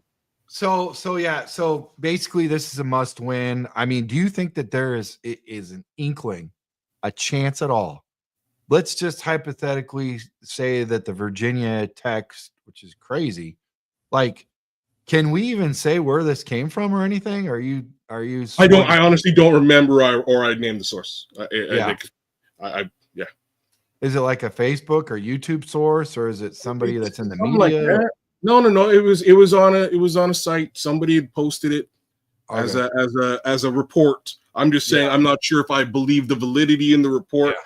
Plus, I don't remember who it was. So if she sent that 3-letter or 3-word text out, I would safe to say that it's safe to say that if our boys lay down and they don't do good at all, that they might take care of our problem for us. I mean, if that's true, but you know what I mean? Yeah, I do. Yeah, I do know what you mean. I honestly, I hope that's not the case, but I don't know how how do you explain away a loss here? You know what I mean? Like, but before the fact, like I'd explain a win anywhere else, because quite honestly, if they're on the road, I'm not betting for them to freaking 3-18. That's the worst in the history of ever. No one has ever been 3-18 on the road. That's god awful, bro. I had test scores better than 3-8. It might have been 4. Might have been 4. Wow. I can't even tell you what it would be if I had 4 wins. Does that mean that I have 1 less loss? That's how bad my math is. But I'm just telling you, it's bad. When you get to that point, it's bad. It is actually too bad to really put into quantifiable context. I can't even tell you what the percentage is. I know it's a really bad percentage. Well, again, at least he's home, so there's that.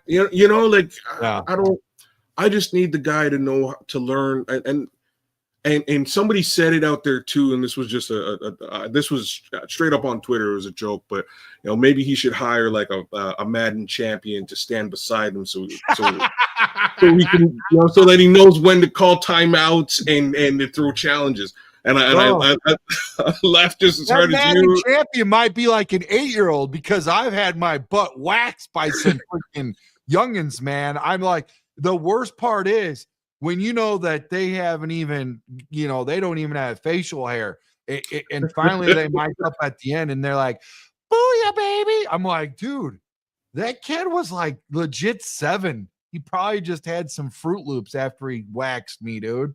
Like, bro, seriously. I thought it was a grown-ass man like me, just like taking me to school and like showing me like he knows football. No. Oh, no. Look, you might have a 7-year-old running the freaking Bears organization. One time I've ever had to whoop my son because he wasn't listening to me. My son's a pretty good kid. He's in University of Calgary playing football now as a defensive end. Styles of pass. Shout out to you. For the one time, huh? A shout out, man. That's awesome. Yeah, man. The one time I had to whoop him was because he whooped me in Madden. And he beat me in John. He was 10 years old, beat me in John Madden football. Yeah. And he was like, next. I was like, no, man, you got to go to bed. Because first off, I got some homies over. I want to play against them and stuff. It's bedtime. You need to go to bed. And he's like, no, I won. And like, next, who's next? Who am I playing next? Boy, you're going to bed next. House is what house rules. Yeah, you're going to bed next. So it didn't he threw a tantrum. It didn't work out real well for him. But no tantrum. The moral of the story is sometimes you win the battle, but lose the freaking war. Let your dad win so you can stay alive through the night, okay?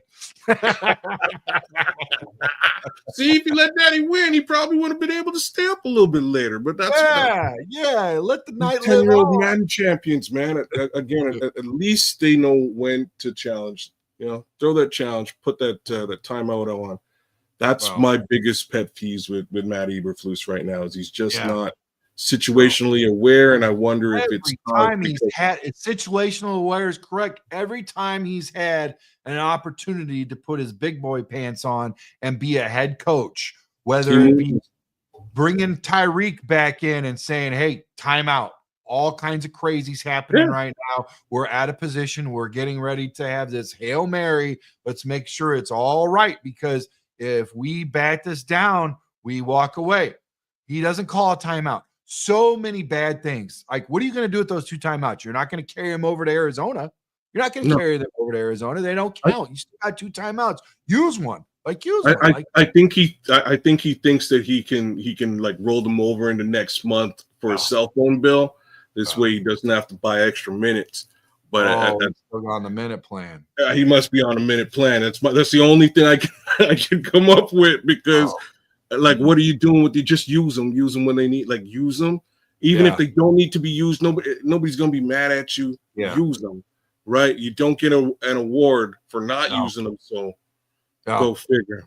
So without the beard, he sucks. With the beard, he looks better. But lipstick on the pig, he still sucks. Yeah, I'm saying shave the head. Shave the head. Just go. Hey, maybe that's it. Maybe if he goes for like the Stone Cold Steve Austin look. Yes, yeah. I didn't want. Yes, we don't want to disrespect Urlacher, because we would never do that. But definitely shave. Yeah, Stone Cold. Exactly. I bet you Brian would actually give a thumbs up to that idea. But, except for the fact that it might just make everything worse. There's also that possibility. Then again, I don't know if it can get much worse. What, 3-19 on the road? Is that what you're threatening us with? Come on, bro. You already know that's going to happen. We're not going to all of a sudden win all the road games right now, you know. So here we are. And then you still suck in your ball. Good job. Hold on. Bearski Films. Thanks, brother. You just baselined it right there. That's what it looks like. Dude. Yep. Tracks. Always awesome chopping it up with you, bro. Yeah, trust man. Me. You're great, man. It's been a while. It's been too long, dude. We got to do this again, man. For sure. Yeah, for sure. Yep. So, hey, anyways, tell everybody where they can find you again. They know where to find you for sure. Nomad Network. Hey, sometimes you'll find me out there in the winds. Nomad Network on Twitter, on Twitch, Superflex Fantasy Football Show. You're looking at the guy, 𝐂𝐍𝐿 the Canuck, your favorite Canadian. Just chopping it up with my guy Tracks here, talking good old Bears football. And hopefully the Bears can pull one out there tomorrow. I think we have all. Wait. Did you say good football? It's not good football. It's just football, bro. It's not good. There ain't nothing good about it right now, man. Okay, the only thing that's good on this show is you, bro. Thanks. So I was going to say Bears. They'll just take good out and just put Bears football in there. Either way, hopefully we can pull out a win. I think they have everything they need to actually do it. And the two things it's going to come down to is coaching and execution. I'm extremely worried about coaching, and I'm a little bit worried about execution. So there's that. Yeah. Yep, for sure, man. All right. Hey, man. Pleasure. Thank you so much. And until next time, man. Chi-Town up, bear down. Bear down. See you guys.